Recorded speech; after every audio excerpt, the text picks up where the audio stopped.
Tired of swiping but never connecting? You've tried dating apps, but somehow it's just not working the way you hoped. You don't need more apps. You need better tools. At Singles Seeking Soulmate, I help men become better partners, starting with themselves. Learn how to communicate clearly, set boundaries, build confidence, and actually understand what healthy women are looking for.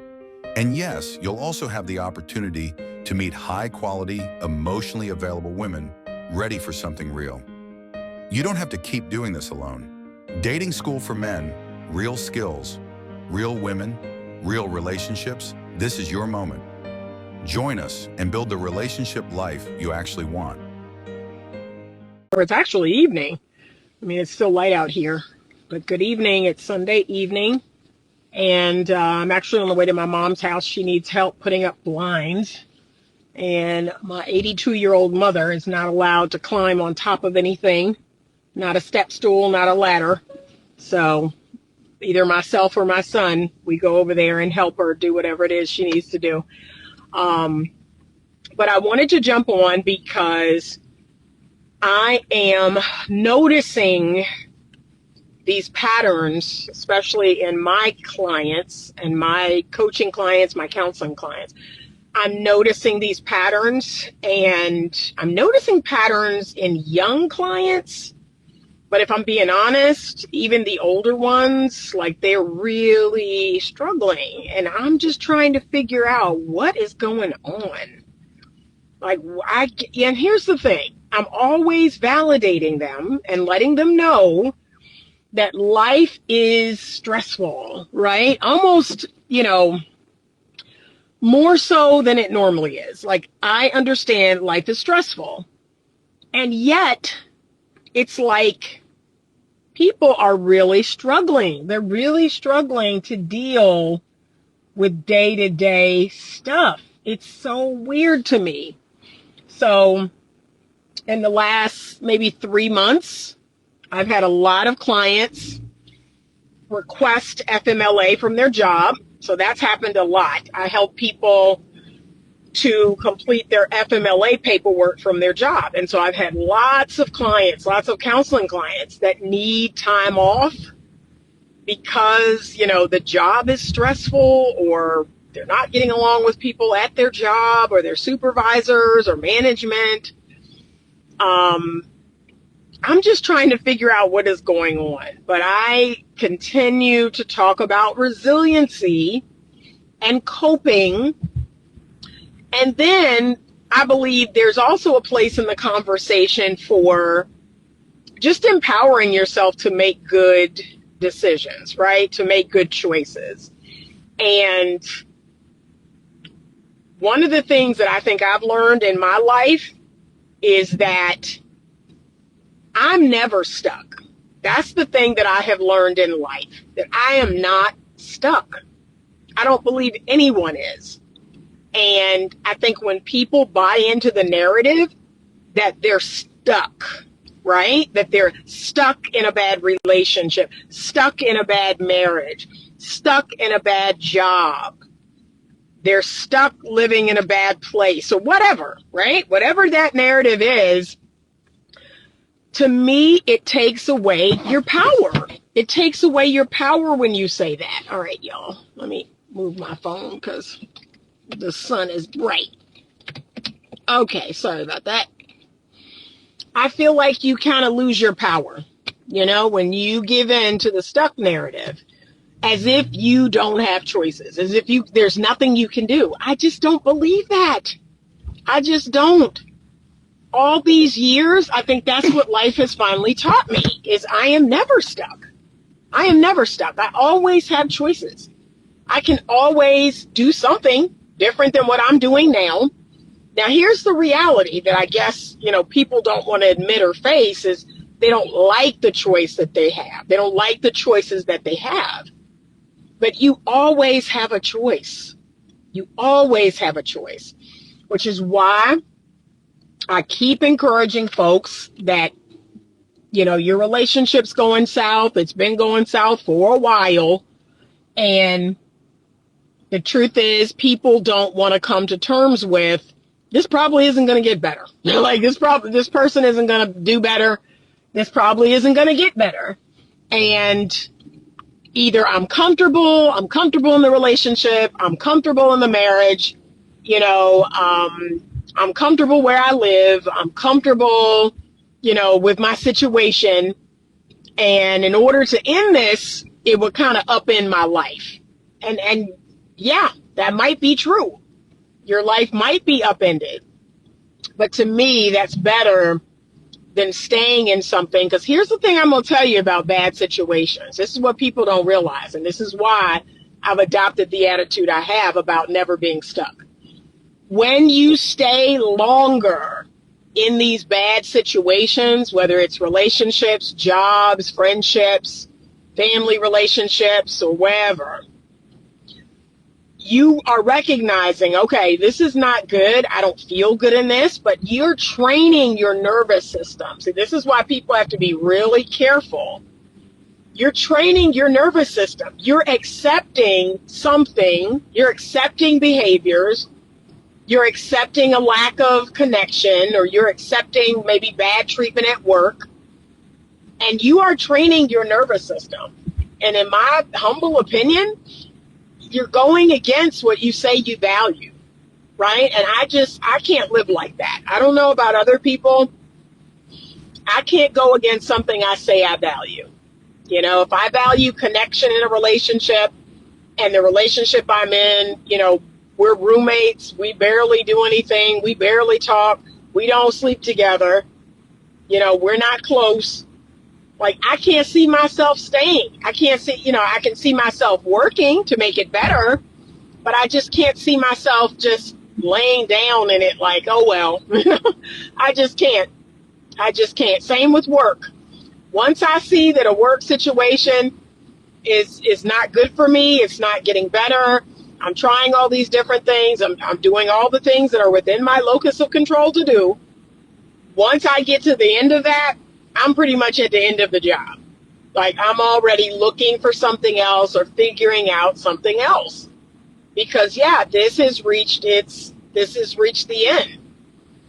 And to stay another 6 months, another year, another 2 years, 5 years, 10 years, you're training your nervous system to put up with this. You're all but sending this message that, you have to put up with it. That you're powerless. And see, I'm never going to be that person. I'm never powerless. I am never going to put up with stuff. No, that's just not going to happen. So we have to become more resilient. I don't believe in being stuck. I think all of us have choices. You may not like the choices that you have, but you have them. And some of us need to pick one. We need to pick maybe we need to pick the lesser of two evils. But we need to pick one and get out of this situation that we're in. And you just never know. You never know what's going to happen when you pick some other choice other than the choice that you've made. See what happens. But we're not stuck. I don't believe in that. And trust me, I get a lot of pushback from my clients because it's almost like I believe in them. I believe they have more power than they even believe they have. And they're annoyed by that. They're annoyed by the fact that I say things like, yeah, you could do this. Yeah, you could go here. Yeah, you could do that. They get annoyed that I actually believe they're powerful, that I actually believe they could do anything. Can't do everything, but, they get annoyed by that. But I have more faith in them than they do. And I always tell my clients, like, no, for real. You can make a different choice, and it might be scary. That's another thing that we don't talk enough about is getting out of situations. Yeah, it's going to be scary. There's a little bit of fear involved because you don't know what's going to happen. But again, the person that I am is like, yeah, I'd rather go to an unknown heaven than a known hell. Like, no, I'm good. I know what it is if I stay in this. I know what that feels like. Let me see what else is out there. Let me just see what else is out there. Good evening, evolving_Lulu74. So, yeah, I just, but we got to become more resilient. We have to learn how to cope with the things we cannot change. If we're in a situation where, hey, I can't change it right now, or the other choices I have will be worse than the choice I'm in. Okay, I understand. So you got to learn how to cope, right? And remember, I'm always telling people this. People who say they struggle with being happy, they struggle with being content, they struggle with feeling good in their life. I say, look, there's a reason why it's called the pursuit of happiness. A lot of people think happiness is just going to jump on you, that it's just going to fall on you. That's not how it works. I wake up every day and I make a decision to feel good. I make a decision to do good. I reach for things that help me feel good. I do things that, make me feel good. So it's not going to jump on you. You have got to go after it. You have to pursue it. That's why I'm always telling people, take a piece of paper, take a pen, write down all the things that when you do it, right? Use your 5 senses, sight, sound, taste, touch, smell. Under each one of those, tell me things that make you feel good. And then you're going to do it. You're going to pursue those things every single day. And so every day, I'm going to eat something good. I'm going to light a candle or take a hot bath. I'm going to laugh with a friend. I'm going to watch something funny. I'm going to go to the movies with my kids. Like, I make it a point to reach for happiness every single day. Every day. And that's going to help you to cope. Because think about it. If something really hard is happening at work or in a relationship, and you're not actively reaching for things that make you feel good, that relationship, that job, that friendship, that family relationship, it's going to beat you down, right? Think about the things I'm saying, like putting coins in a jar. So every time you reach for something that makes you feel good, you're putting coins in a jar. And so there are going to be things that come along that take those coins out. But guess what? A lot of you all, you're waiting for happiness to fall on you. You're waiting for something to happen. Oh my God, I had this one client, I kid y'all, every time. Well, I'm just waiting. I'm just waiting for something good to happen. What? I said, no wonder you're miserable. Again, it's this victim mindset, this I'm so powerless. I'm sitting around waiting for something good to happen. I'm waiting to win $1 million. I'm waiting for the love of my life to walk in the door. No, you have to pursue happiness. You have to pursue joy. You have to be out here every day making the decision that you're going to be in bliss. And we wonder why most people are miserable. Because you're not putting forth any effort. You're waiting for it to jump into your lap. It's not going to happen like that. And that is why a lot of people struggle. They really struggle right now. And they talk about the government, and they talk about the president, and they talk about, the price of eggs, the price of gas, and this. Let me tell y'all something. I'm out here right along with y'all, and I wouldn't say I'm poor, not at all. I'm not poor. I wouldn't say, I'm definitely not the richest person I know. I fall somewhere, probably, if I'm being honest, I fall closer to the line of having money than not having money. Okay? God has blessed me. I have gifts and talents. I have formal education. I have licensure. So God has definitely blessed me in that I'm not, on the verge of homelessness. I'm not out here struggling. And yet I see all the prices of things. I have to buy gas. I have to buy eggs. I have to go out here and buy different stuff, and it is expensive. And yet, I'm going to do it. Like, that's the thing I don't understand. People are moaning and complaining about this stuff, and yet you're going to buy eggs, and yet you're going to buy milk, and yet you're going to put gas in your car. Like, what does it benefit you to complain about all of that stuff? And again, as far as the administration, we can't do anything about it. So why are you giving it your time and your energy? Like, do not give that stuff your time and your energy. You can't do anything about it. But guess what you can do? You can praise God. You can praise God for waking you up in the morning. You can be grateful.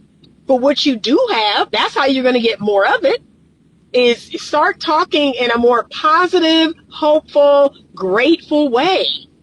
That is my secret. So yeah, I'm out here with the rest of y'all. And look, I didn't vote. I didn't vote for neither one of these fools. I knew one of them was going to make it in the White House. But at the end of the day, I just told God, you know what? I'm rocking with you. I'm loyal to you.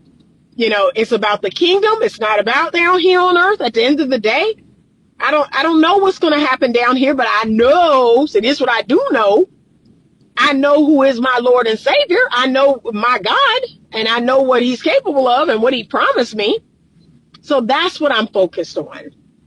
Okay? I don't focus on the nonsense down here. I see it. I see it just like y'all see it. But the truth is, I don't focus on it. It's not something I talk about all the time and complain about. I see the stuff going on with men and women. I see this, especially in our community. Man, can we be real? It's happening in every community. But man, the black folk, okay, I see us. I see what's going on in the culture. I'm done. I don't even want to be associated with it. I know that sounds horrible, but it's the truth. I don't want to even be associated. Like when my white friends or my Indian friends or my Hispanic friends, my other racial friends, you know, well, what about this? And they ask me stuff. I don't know what them black. And look, this is what I say. This is what I say, y'all. This is what I tell people. I don't know what them black folks is doing. Like, I don't know why you asking me. I don't know what they doing. Don't ask me. I don't even want to be associated. Okay, I see it. I see it just like y'all see it, but I don't even want to be associated. So I'm like, no, don't ask me I don't know what they're doing. Okay? And they all laugh. They all give me a nervous laugh. But shoot, I'm serious. I don't know what they're doing. Okay? But I'm sick of it. And at the same time, guess what? If I don't have nothing nice to say, I try to keep my mouth closed. Right? So I go out with friends. They're asking me about different stuff they seeing online and what's happening with this. And I just keep my mouth closed. I'm like, nah, I'm either going to say something positive to you or I'm not going to say anything at all. And that's kind of where I leave it. But we gotta stay hopeful. We gotta get resilient, right? My son and I, we have a penchant for all things like zombie apocalypse. Like that's our thing. And you know, I admittedly, all right, y'all, the police are they coming behind us? Let me pull over. I admittedly, you know, I have a penchant for all things zombie. Like, I don't know what it is about the zombie end of the world that I just love that. I don't know what it is. I just love all things. Like, I'm finishing Black Summer right now. I love all things zombie apocalypse, right? And then we always watch these shows and then we talk about what they should do and why aren't they doing this, you know, so we got our plan. We got our whole plan, right? Me and my son, we got our whole plan. We know how this whole thing gonna go down. Like, yeah, I love all of that, right? And so sometimes we'll watch these shows and, you know, we'll get frustrated because it's like, why aren't they coming together? Why aren't they working together? Why are they, like Black Summer started out where it's like, okay, the end of the world, but everybody is like killing other humans. Like, what is happening? Why are they killing each other? Okay, it's bad enough that the zombies are taking over and y'all are going after each other? Like, that don't make no sense to me. So that's a lot of stuff in these shows that just frustrate me to no end. And then too, if I'm being honest, I want to believe that people are better than that, right? I'm one of those hopeless people, you know, hopeful. I'm sorry, not hopeless. I'm one of those hopeful people that I always believe in humanity, right? I think overall humans are good, right? And that we would come together, that if something went down, we would come together and we would handle it. I honestly believe that. Because like I said, I'm out here in the street every day, all day.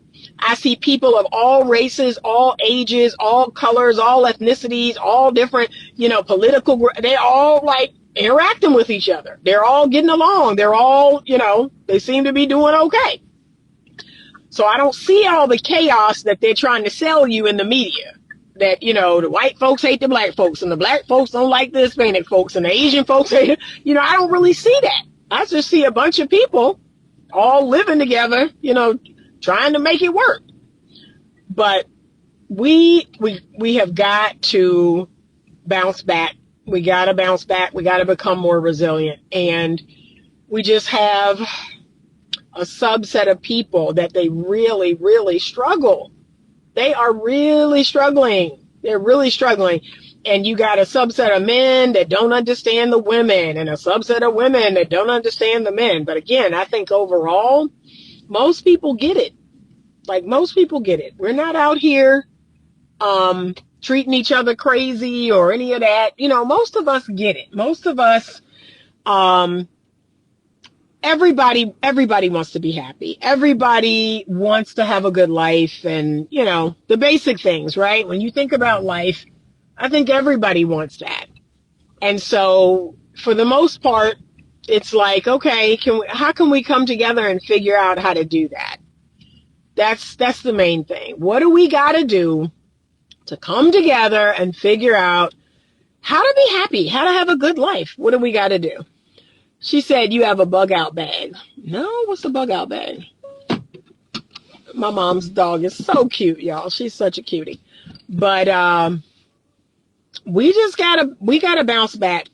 We gotta bounce back because I'm seeing too many folks come into my office and, they can't work, they can't sleep, they can't eat.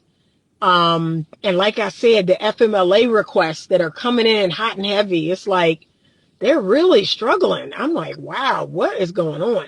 And then when I make suggestions about either the type of work that they're doing, she said that's a bag with critical in case of an apocalypse. Oh yeah, I don't have one of those. Okay. My dad has a lot of that stuff. My dad is big on bunkers and all that stuff. My dad has a lot of that stuff. Yeah, people are struggling. People are struggling, y'all. I don't know. And then a part of me is like, is life that bad? Like, because like I said, I'm out here and I'm just like, yeah, I'm just happy to be here. I'm happy to be alive and, I'm happy to wake up every day. And I don't know, maybe I'm more Pollyanna than the average person because, yeah, I'm just happy to be here. There are going to be days where it sucks. But here's the thing I'm always telling people. Don't believe in your bad days. Don't believe in your good days either, right? Don't feel like, if you have a bad day, your whole life is bad. If you have a good day, your whole life is good. Like, yeah, you're going to have ups and downs and knowing how to ride out those storms and how to deal with life. We have got to become more resilient. And then how about this? The things that you can control them. Control the heck out of them. I control the heck out of what I can control. Okay, so if I hated my job, if I hated what I did, I would start making plans to do something different. I sure would. I wouldn't feel stuck. I'd be like, well, I'm burnt out. I need to do something else. Let me go out here and look for a job or see what other jobs I can do with the skills I have. I sure would. I'd figure out what I needed to do to take care of me. You've got one life. You've got one life. So please live it to the best of your ability. And look, y'all, I got people, the single people, they jealous of the married people or the people who got somebody. I have married people that have a good spouse. I have people who are married that have a great spouse and they are miserable. So I have people with money. That's the other thing. Oh, if I just had more money, if I just had, got rid of this debt, if I didn't have these bills, if I had all this money, baby, I got clients with money, more money than they know what to do with. And they are miserable. So when I tell you this is like a base human condition of just a person, yeah, I got people with money. I got people that are married. I got people that are single. And people are just miserable. They're just miserable. But it's taught me, one of the things I always tell people about being a therapist is, in some regards, you get to see people at their worst. That can be really difficult, right? That's even kind of pushed me to my level, to my limit. Seeing people at their absolute worst can be very difficult, right? And yet I still believe in humanity. Isn't that interesting? I have seen the worst of people, and yet I still believe that most people are good. But I've seen the worst of people. I've seen the craziest marriages, the craziest relationships, the things these people do to each other. It is absolutely crazy. And yet, people say, I can't believe you still want to get married. I can't believe you still. I'm like, look, y'all, maybe it's the Pollyanna in me, but yes, I still want a shot. Okay. And here's what I know for sure. I'm not going to do what they're doing. I'm not going to get the results they got because I'm not going to do what they're doing. That's the difference. A lot of these people don't have a clue how to be in a healthy relationship. And so that's why they're getting the results they're getting. I'm not doing any of that stuff. Okay. And now that I know how to choose better, I'm going to make sure that I choose better. So yeah, I'm not doing any of that crazy stuff. Nope. But just understand, y'all think it's, oh, if I had a husband or if I had some kids or if I had all the money in the world, man, I have clients, all of that is true. They are married, they have kids, they got money, and they are miserable. They are miserable. So it is an internal thing. It's an internal human condition. And if you don't pursue happiness, if you don't make up your mind that that's what most of your days will entail, you will be miserable. You will. That's it. I wake up every day just happy to be here. I kid y'all not. Look, my hip is starting to hurt. I went to the ortho doctor last week. He's like, oh, you got this degenerative arthritis, blah, blah, blah. And I know your mom had a hip replacement and you'll probably need one too and all of that. I ain't want to hear that. I ain't want to hear that. And I told him so. Look, this has been my doctor for like 15 years. I was like, I don't want to hear that. He was like, well, I know you think you're going to stay young forever, Anita. I said, I don't want to hear that. Okay. And yet, now I got to go to physical therapy and do all this stuff to get this thing under control. But anyway. All right. Let me look at y'all comments and I'm going to head in. Okay. She said, I've read how since COVID, a lot of people of all races and ages have taken off work due to stress, anxiety, etc. I've never seen as many hair loss solution commercials as I do now. All these little commercials, people got problems, y'all. People got problems. They have the money, but they're not at peace with themselves. Yeah, I have a lot of wealthy clients. Why are they miserable? Yeah, it's internal. I'm telling y'all, it's not their life circumstances. And to me, that's the worst kind of miserable person. Like, it's one thing for you to be broke, right? Because then we can empathize. Like, if you broke, if you homeless, yeah, baby, I can see why you miserable, right? I can see why you sad. But when you living in a $3 million home and you driving a Porsche, nah, I really struggle, y'all. Like, I do. I be struggling. What are you talking about? And some of them will come in and I'm thinking, what? Like they'll be telling me what their problem is. And I'm like, no, that's not a problem. And a problem worthy of coming to therapy. I'm like, wow, I'm going to tell my friend and we going to commiserate and that's it. But you coming into therapy every week and you got a $3 million home. You drive one of them Porsche Cayennes, you're educated, you look good, you get, what? And you coming in every week to talk about this? This is not a real problem. You know that, right? It's weird, y'all. Have you ever come across a married couple where the husband has repeatedly gotten other women pregnant, but the wife stayed? I have not. I've only had it where the husband, he got a woman pregnant and the wife stayed, but not repeatedly. No. So that's news to me. People always judge relationships based on what others are going through. That's not how it goes. What works for some may not work for others. Agreed. Melissa said, I'm working on myself, my spiritual, physical, and mental health. Good. Is that why it's better to be single than married and miserable? Do you think if we choose wisely, we will find happiness in marriage? Well, 90% of your relationship success is built on who you choose. And because y'all love to be in your feelings, you love your emotions, you love love, you don't consider that one phrase. 90% of relationship satisfaction is in who you choose. Take it from someone who was married to a very wealthy man who is still very wealthy, right? Had a home, had a car, all the things.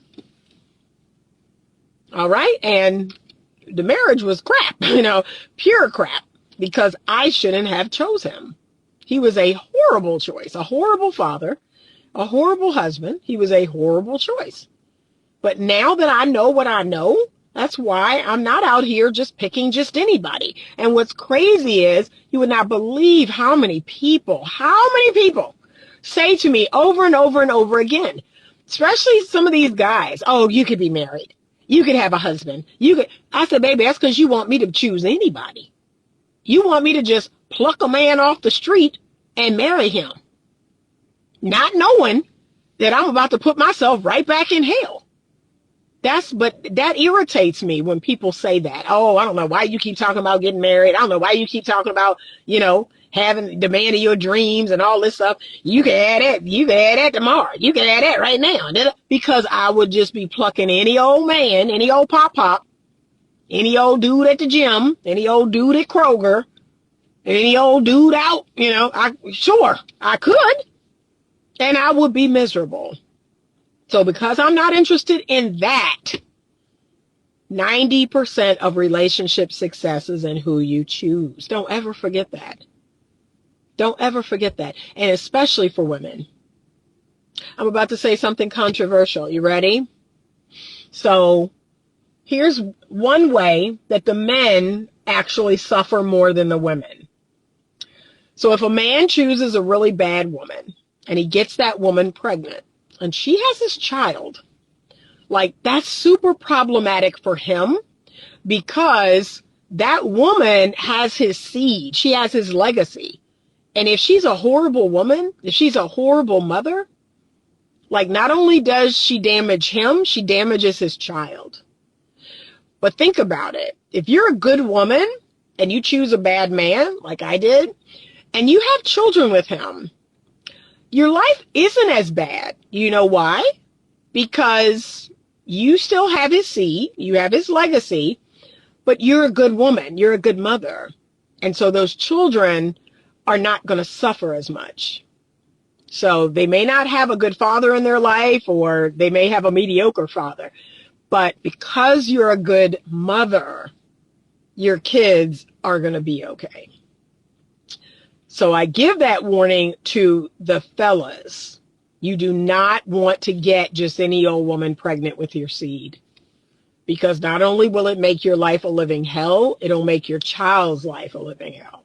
Okay? So no, you absolutely should not. And this is why I keep telling older men, y'all are out here sleeping with younger women. You're getting these women pregnant. That is the worst possible thing you could ever do. So now you've got this woman who's not a great woman, wouldn't make a good mother. But now, because we know how this thing is going to go, and like, come on, y'all, let's be honest. 90% of the time, the child is going to go with the mother. If you all are not married, if you all are not in a committed relationship, if y'all are just messing around, the person who's going to be raising the child is the mother. And so you as a man, in your 50s, you done got a woman pregnant in her 20s or her 30s. She don't want no kid. She may want your money. She don't want to be no good mother to that child. She don't want to be at home with that child. She want to keep going out. She want to keep, going out and having fun and drinking and dancing on tables and all that other dumb stuff. And guess who get hurt? Your child and you. So men, in my humble opinion, y'all need to be more careful than ladies, because a good woman, she could get pregnant by a bad dude, but she like, well, he just ain't here, girl. He just ain't in the picture. The child don't have a father. But if she's a good woman, 9 times out of 10, her children are going to be fine. If she's got her head on straight, if she's raising her children to the best of her ability, she's gonna be just fine. But the dude, that's a recipe for a heartache. That's no, don't do it. I keep telling these men, y'all better be careful. Y'all keep wanting to go out here and put your Tootsie Roll in these, young girls. And the one thing you keep forgetting is these young girls are fertile. I don't know what, y'all done bumped y'all head. A 20-some-year-old is fertile. Okay? And you sitting there believing, oh, she got the IUD. Oh, she taking the pill. You don't know that. What you got, an ultrasound at home? You hooking the girl up to the ultrasound so you can see the IUD in her uterus? No, you not. Stop it. Stop. I can't stand the dumb stuff. I really can't. So that's the part that got me feeling the way, is the dudes that, to me, y'all love talking about women and our emotions and our feelings and how we, y'all make choices off of feelings and emotions. You make choices off of your ding-a-ling. They can't get no more unstable than that. Like, you make lustful choices off of your ding-a-ling. So get out of here with that. Okay, that Ferrari Enzo is nice and black. Okay, yeah. What is choosing correctly to you now? Character over wealth? Most definitely. Godly in word and deed. He is healthy and fit. He is kind and empathetic. Those are the three things I look for in a man. If you have that, I will keep going and see if we have base compatibility. I will see if there is a connection or if there is chemistry. But if you do not have those three things, I will not even keep going. I will go about my business because those are the base three things I need to have. Okay? He said, should we bring back arranged marriages? The black community ain't having that. You know that. The black community ain't having that. Okay? I think the white folks may be open. The Asian folks, I think the other races will be open. The black folks, no, they ain't having that. Look, have you seen what's the show, Married at First Sight? So every now and again, I'll watch this Married at First Sight. I kid y'all not. All the black folks that sign up for the show, they marry the person. They show up on the wedding day, sight unseen, and they marry the person. And then, they coach them through the first 3 to 6 months, and then they decide, do they want to stay married? Do they want to get a divorce? All the black folks get a divorce. So no, that ain't the answer. All the black folks on the show. I think it was one black couple that stayed married. Out of all the seasons, all them black folks got a divorce. So our culture don't want that. We don't want that. And look, we specialize in picking the wrong people. We specialize in thinking we know more than we do, thinking we smarter than we are. We specialize in that. How dare you try to pick a mate for me? Like we doing such a great job. like we specialize in that. We are offended at the thought that somebody else could pick a better husband or wife for us. Like, no, they're not having it. Anita, would you say your husband has changed, improved over the years? No, he's on his fourth wife. Y'all were young when y'all got married. No, he's on his fourth wife. He's on his fourth wife, and he's still doing the same thing. As a matter of fact, he got married on New Year's Eve, and by Mother's Day the following year, he was caught cheating. So no, he is not and will not change. Big L says choosing a bad woman is the worst thing a man can do. I agree. And I mean, it'll just ruin your life. Ruin your life. So gentlemen, women, we got our little heart. We got our ears. That's what be getting us in trouble. What the man tell us. And then our little heart go pittity pat. And don't let us put our mouth on you or you enter us. And now we are bonded to you. We can no longer vet you. So that's our problem. But y'all got a dang-a-lang problem. Okay? You got a dang-a-lang problem. And yeah, that's getting a lot of y'all in a lot of trouble. You got a dang-a-lang problem. So it's not love for y'all. It's lust. It's lust. It's seeing something physically that you want to put your thing inside of, and you don't want to have any repercussions or, you just, yeah. That's what's getting y'all in trouble. They think it won't happen to them. The guys are the ones that don't want to wear the condom. But see, can I be real? Ain't no man gonna put his thing inside of me without no condom. So you don't want to wear no condom. Okay. You don't want to have no sex. Like, yeah, women have to hold men to a standard. So it's still coming back. And look, the ladies have been on me about this ever since I've had this platform. And I'm going to be 10 toes down. I'm not going to change my mind ever when I say that the woman holds the power sexually. I'm never going to change my mind on that. If I don't open my legs to you, if I keep my mouth closed, my booty hole closed, my legs closed, if I keep everything closed, what you going to do? What you going to do? What you going to do is try to go to someone else, and that's called none of my business. What you going to do? But women won't do that. They won't do the one thing that will cause real change. That the one thing, it's one thing, ladies, that will cause true, real change, which is keep your mouth closed, keep your booty hole closed, keep your legs closed, keep your panties on.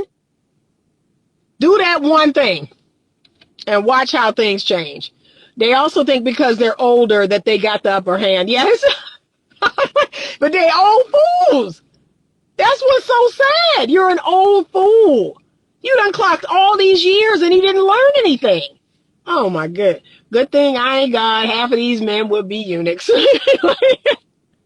So no. Polska kielbasa. Oh Lord. Don't matter who want to wear it. LOL. You can't let a man put it in you. That's what I said. So like I said, I'm tired of women. I'm tired of y'all crying. I really am. I'm so over it. Like the man, and then look, I told y'all, what's one of the things that dumb women say that irks me to my soul? He got me pregnant. Man, you better not come around me with that dumb mess. He got me pregnant. No, he didn't. No, he didn't. You got your dumb self pregnant. You had the audacity to let the man put his thing inside of you without a condom, and you ain't taking no birth control. Like, stop it. And then look, when I hold them down, when I make them take it, right? Make you take this truth. Well, you holding us accountable, or what about the men? What about the men? What about the men? I don't give a darn. I don't give a darn about them. Can I be honest? I rock with the women, but here's how I rock with y'all. Not in this foolish way you want me to, where I co-sign everything you do. I rock with y'all because I know you all have all the feminine power. I simply want you to use it. So yeah, I don't give a dang what they doing. I really don't. I don't be thinking about men. I know that if I stand on this, if I say what ain't gonna happen, it ain't gonna happen. I don't care what they talking about. I don't care what they doing. And all they gonna do is say, well, I'll get it from somewhere else, Anita. Okay. Then you some other woman's problem. You are some other woman's problem, bruh. You're not my problem. Anita gonna be all right. But you are somebody else's problem.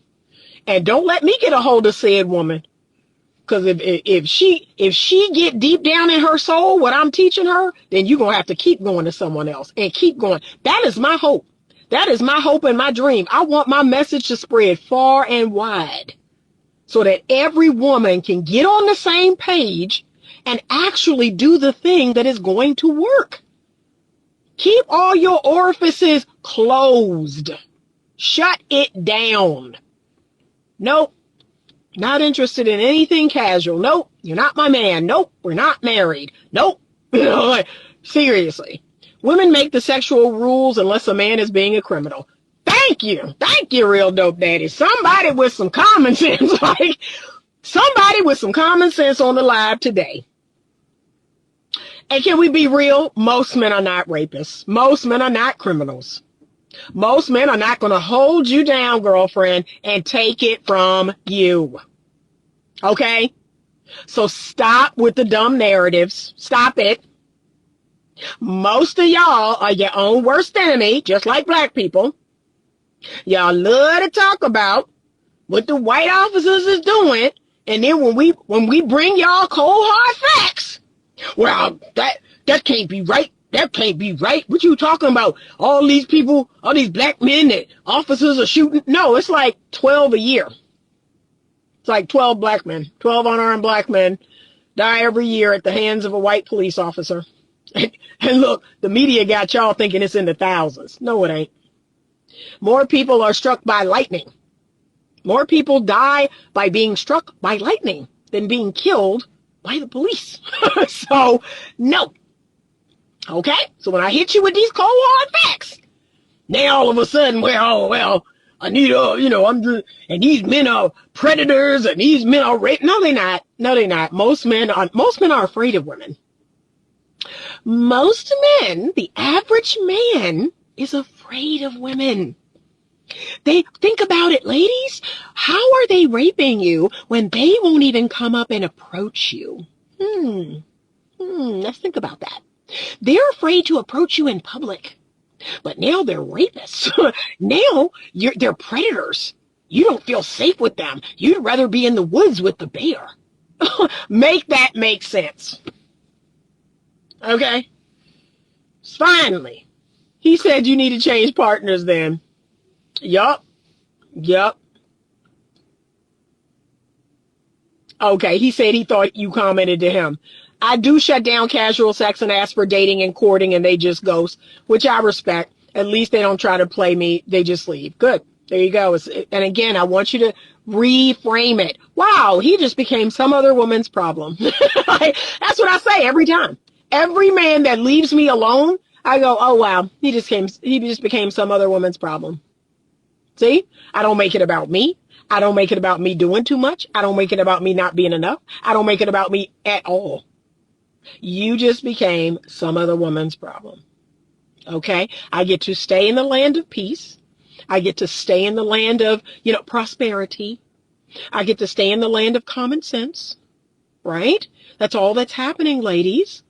When a man leaves you alone because your standards are not in hell, what's the big deal? I'm actually confused why women are just distraught over it.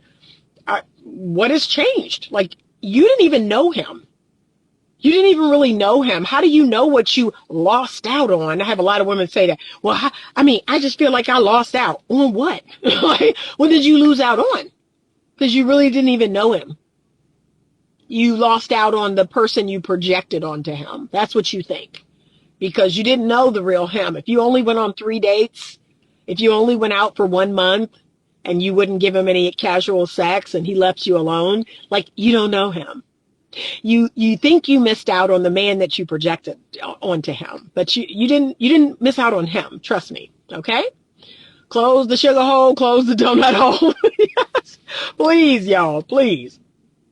And I will never get tired of saying that. And look, it's always some men in the comments. Oh, stop telling them that. You're going to keep them single. And look what I say. I'm going to keep them from being a single mother. That's what I'm going to do.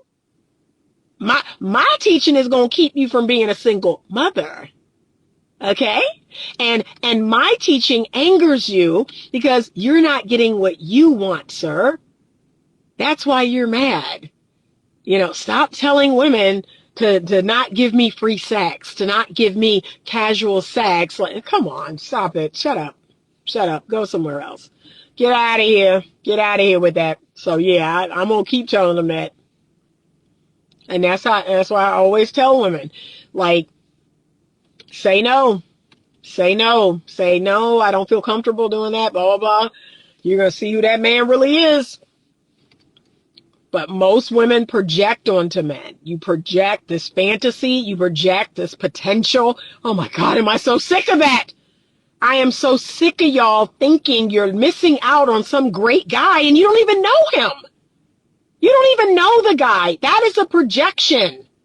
That is you pretending about who he could be, oh my God, I'm so sick of it. D_Cole_crush. Please teach these women how not to be a single mother. I really do. And if only they would listen. Honestly, if only they would listen. I have the formula. They just will not listen. and they keep letting men put their penises inside of them without condoms, without them being on any phone. That's what's wild to me. Can I be real, y'all? I had sex before I got married. Y'all know my story. I had sex before I got married. And yet I didn't have no children till I was married. So that's the part that ain't adding up to me. If I could do it, I'm confused why these other women can't do it. So I grew up in a land where sex did not equal babies because I knew the things to do to keep that from happening. So I'm confused. These women out here today, they got me all kind of confused. Anita was on the pill and you wearing a condom. Because I don't know you like that. Like you my man, but I still don't know you like that. like I can't tell y'all how many boyfriends I offended. Because they like, what are you talking about? You're my woman. Like, I'm your man. Okay, and you still gonna wear it. Okay? That's why Anita ain't have no kids out of wedlock. That's how you know their game is already whack if they're mad about a woman forewarning women to not have casual sex. Yeah, it does. And look, y'all, and I'm going to leave off on this because I got to go inside because I know my mama like, where is she? The men in the comments about the Shannon Sharp situation is telling. Okay? And I want to break this down forever.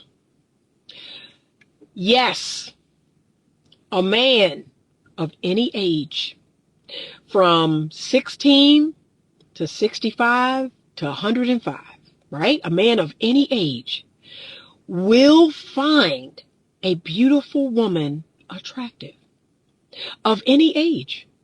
So a man, 16, 65, 105, he will find a woman, 16, 26, 35, 48, 52. Like, he will find a beautiful woman attractive. That isn't my issue. The finding her attractive, that her youth, her beauty, her femininity, her exuberance, her what appears to be, fertile or nubile, virginic or whatever, right? No, that's not my issue. I am a grown woman. I understand that is how it works biologically, evolutionarily. Okay? So that when we're talking just about that, I got that. This is what is losing me about men. That you are choosing, that you are actively engaging with a teenager. It's not just finding her attractive. It's not just looking at her. Because like I said, y'all some dirty dogs. Y'all gonna look. Y'all gonna look at 16-year-olds. Y'all gonna look at 15-year-olds. Can we be honest? Can we be honest on this live? There are grown men out there in the world that are gonna look at a 15-year-old girl. And they're gonna go, I don't know what. Yeah, you sure are.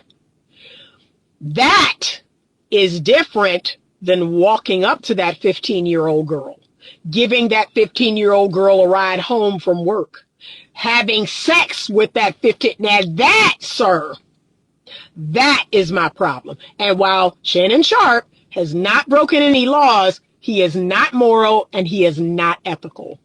That's my problem. That's my problem.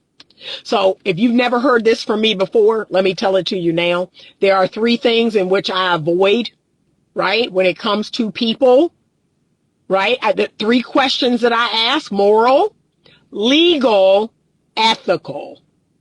Okay? So you must be correct morally, legally, and ethically in my mind. He only passed 1. He only passed 1 of the 3. That's my issue. And you all are all right with it. You think that, the moral doesn't matter and the ethical doesn't matter. He didn't do anything legally wrong. That speaks volumes about your character. Because for me, it's all 3 of these: moral, legal, ethical. So him finding the girl attractive, I think y'all are dogs. To some extent, y'all are, you gonna like things, y'all are visual and all the things, right? But if you go over there and you engage with a woman that young at your age, you are not moral and you are not ethical. Okay, that's so I just wanted to break that down because I'm getting a lot of comments on my YouTube channel about my Shannon Sharp video and all this, and oh, we're better. No, no, no, baby, don't nobody want him. Okay, don't nobody want him. All right, it's not that. It is the fact that I am righteous, that I believe that three things need to be present for a person to be of high moral character, and he was failing in two of them. That's my issue. But him finding her attractive, okay. Like I said, y'all look at 15-year-olds. Y'all look at 14-year-olds. If that 14-year-old is developed, y'all are going to look at her. Y'all are going to look at her. Y'all are going to feel away. Y'all are going to, have an attraction. I think that's called, male. But the fact that you went out of your mind and engaged that woman and had sex with her, see, that's the problem. That's the problem right there. If they were so slick, what someone says wouldn't matter. Biological men do need to release daily, which is why they want sex. Women can go without it. The men do need to earn it, though. So many people are not afraid enough of AIDS. Yeah, they think AIDS has been eradicated. Do you think they're accidents? I don't believe in accidents. Nope. There's no such thing. Unwanted pregnancies. I mean, unwanted in the sense of wishful thinking. I think they had a wish for, I hope I don't get pregnant, but it wasn't no accident. We're grown. We're adult people. Come on. Dicks inside of vaginas make babies. Okay? So, and look, if dick don't have on a condom and vagina don't have in it some sort of barrier method or the pill or the IUD, yeah, it really do make babies. It really do make babies. So, but that, no, I'm not buying it because like I said, I made it to almost 31 years old having sex and not getting pregnant. So I really am not buying it. The reason they're not afraid of STDs, HIV, AIDS, because now they have meds to slow it down or they can't catch it because of the meds. So they get buck wild. Yeah, I still don't want it. Amen. I never got married because it's impossible to find a woman without kids. I don't have kids and I want a woman without kids to be equally yoked with. You did it the right way. Yeah. And I insisted on a man who didn't have children. I didn't have children and I met a man who didn't have children. And look, I remember at the time people telling me, oh, that's not going to happen. All these men got kids. I said, baby, my husband ain't going to have no kids. I sure did. I said, watch me. Watch what happened. And they were surprised. Oh, he ain't got no kids. I was like, no, because that's the standard. What do you mean? At first sight, not knowing the age, but if you're not for sure, don't engage with a female that appears to be underage. What are you differentiating between ethics and morals? So morally, for me, that's my biblical standard. Ethical, like I said, to me, it's skirting the line. It's just skirting a line that's like, skirting a line. Because how would it have benefited her? Like, how would it have benefited her? And I feel like we should think about that. Like, it's just skirting a line. What part do you not understand? Oh, she has a big L PhD. Yeah. Yo, teachers, leave them boys alone, young lady. I understand the definitions, but I don't think ethics fits. Yeah, I think it's skirting a line. Condoms are our friends. Yes, they are, honey. Yes, they are. Yeah, I think it's skirting a line. I think it's not, I just don't. Like I said, I just don't. I think it's skirting a line right there. That's all I just think it's skirting a line. So yeah, I need all three of those things to be, correct. And I would be devastated. I'll be honest with you. I would be devastated if I was dating a man my age right now and, everything was going great and this Shannon Sharp thing happened and he made a comment like, yeah, what's the big deal? I would be like,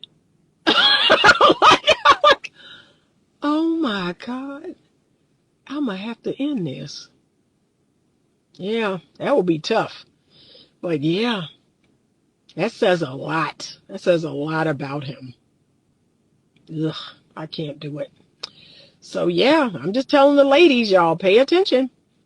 Pay attention to these men in their comments because they are truly revealing themselves. They revealing some things about themselves that, think about it. You got a 19-year-old daughter and she got some 19-year-old friends. Like, you looking at them and if one of them flirt with you and come on to you, come on. That's ethically wrong. That's morally wrong. It's not illegal, but come on. Like, come on. Be a moral, legal, and ethical person. Yeah. There were more women out here. I wish there were more women out here like you. It seems women want to be baby moms and wives. What's going on? Yeah, I don't understand it. Because being a mom, especially without a husband, is hard. Yeah, I don't understand it, y'all. And like I said, I've never understood the whole, I'm out here having sex and it has to equal a baby. Because like I said, once birth control came on the scene, I was like, yippee! Like, now I don't have to have kids, like, I could have sex with my boyfriend and not get pregnant. Like, that was, to me, the greatest thing on earth. So I don't understand how we went backwards. That now all these people, and I'm talking grown, 20-something, 30-year-old people are getting pregnant like they don't know how babies are made. The problem is these men don't care about other people's daughters. Yeah, it's weird. It's weird. And then it's an empathy thing. Put yourself in the girl's father's shoes. Right? Right? You have a 19-year-old daughter. Would you want a 56-year-old man having sex with your 19-year-old daughter?